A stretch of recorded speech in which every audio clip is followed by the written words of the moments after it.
Данный урок составлен по новому учебнику 2024 года. Автор Калашникова, издательство Алматы Кітап. Сабақты бастаймыз. Ал кеттік. Урок номер 1. Осень зовет нас в любимую школу. Күз бізді сүйікті мектебімізге шақырады. Ты вспомнишь, что такое слова-предметы, слова-признаки, слова-действия. Научишься отвечать на вопросы по содержанию текста, понимать лексическое значение слов, правильно произносить слова. Бүгін сабақта біз слова-предметы, слова-признаки, слова-действияны есімізге түсіреміз. Оқыған мәтін бойынша сұрақтарға жауап беруді үйренеміз. Кейбір сөздердің мағынасын түсінетін боламыз. Упражнение 1. Послушайте отрывок из стихотворения Ыбырай Алтынсарина «Посвящение». Давайте, дети, учиться. Кел, балалар, оқылық. О чем просит детей Ыбырай Алтынсарин? Знаний увидев свет, дети, в школу идите. В памяти крепко навек прочитанное сохраните. Учение даст вам счастье, оно озарит, как свет. Каждое ваше желание яркий оставит след. Сендер бұның қазақшасын жақсы білесіңдер, иә? Кел, балалар, оқылық, оқығанды көңілге ықылас пен тоқылық деп жаттаған шығарсыңдар. Мынау соның орысшасы. Счастье деген сөзді айтқанда счастье деп айтамыз. Жазғанда с-ч деп жазылады, оқығанда счастье деп айтылады. Желание – тілек, след – із, счастье – бақыт. Давайте теперь ответим на вопрос. О чем просит детей Ыбырай Алтынсарин? Ыбырай Алтынсарин просит детей стремиться к знаниям. Знания дадут нам счастье. Білім алуға ұмтылыңдар деп айтады, я? Білім алуға ұмтылу керек. Сендер бүгін мектепке келдіңдер, кітаптың бетін аштыңдар, жаңа білім аласыңдар. Сондықтан көп білім алған бала бақытты болады. Упражнение 2. Прочитайте пословицу. Мақалды оқы. О чем она? Не туралы. Поделитесь своим мнением с одноклассниками. Напишите пословицу в тетради. Знание лучше богатства. Мына мақал мәтелді дәптеріңе көшіріп ал, өз пікіріңмен, сыныптастарыңмен бөліс. Не деп ойлаймыз? О чем это пословица? Знание лучше богатства. Ол байлықтан да артық, я? Білім байлықтан да артық. Знание лучше богатства. То есть пословица о том, что знание лучше богатства. Лучше богатства. Мағынасы білім байлықтан да артық. Упражнение 3. Задайте однокласснику вопросы. Мына сұрақтарды сыныптасыңа қой. Послушайте его ответы. Олардың жауаптарын тыңда. Поменяйтесь ролями. Яғни мына сұрақтарды бір-бірлеріңе қоясыңдар, жауаптарыңды тыңдайсыңдар. Когда начинается учебный год в школе? Мектепте оқу жылы қашан басталады?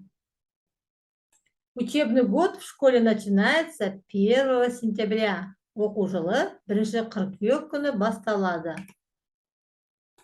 Почему дети ходят в школу? Неге балалар мектепке барады? Дети ходят в школу, чтобы учиться, получать знания. Балалар мектепке білім алу үшін барады. Упражнение 4.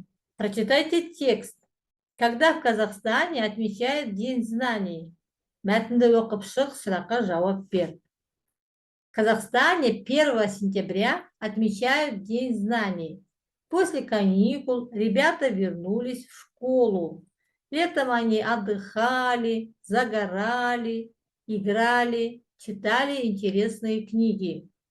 Нарядные и веселые, ребята пришли на линейку. В школе их ждут любимые учителя, верные друзья и одноклассники. Қазақстанда білім күні 1 қыркүйек күні аталып өтеді. Жазғы демалыс біткесін балалар мектепке оралады.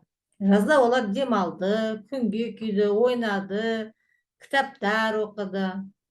Енді әдемі және көңілді олар салтанатты жиынға келді. Мектепте оларды сүйікті мұғалімдері күтіп тұр, жолдастары, сыныптастары күтіп тұр. Что делали ребята летом? Балалар жазда не істеді?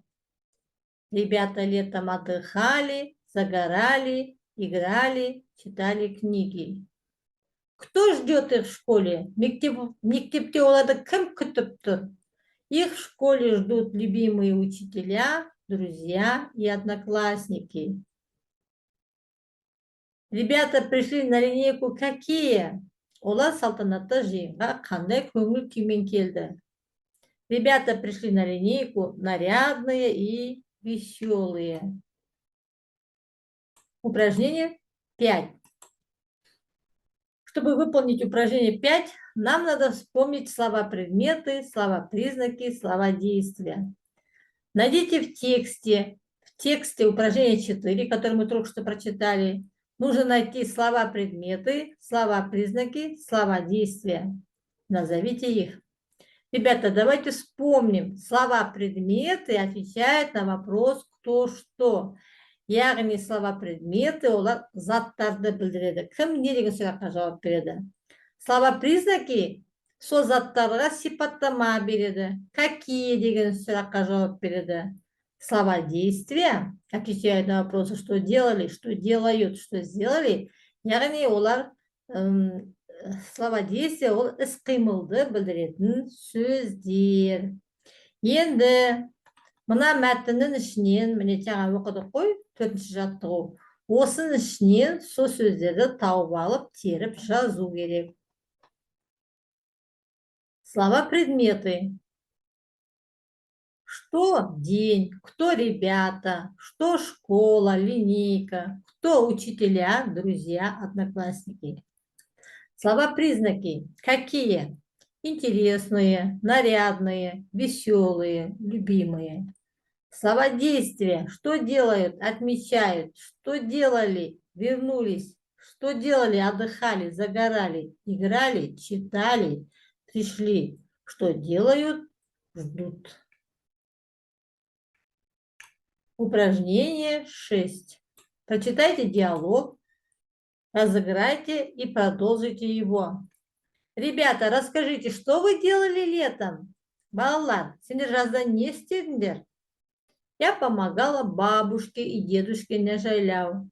Мен жаулауда атамен әжеме көмектестім. Я ходил на занятия в кружок робототехники, научился собирать робота.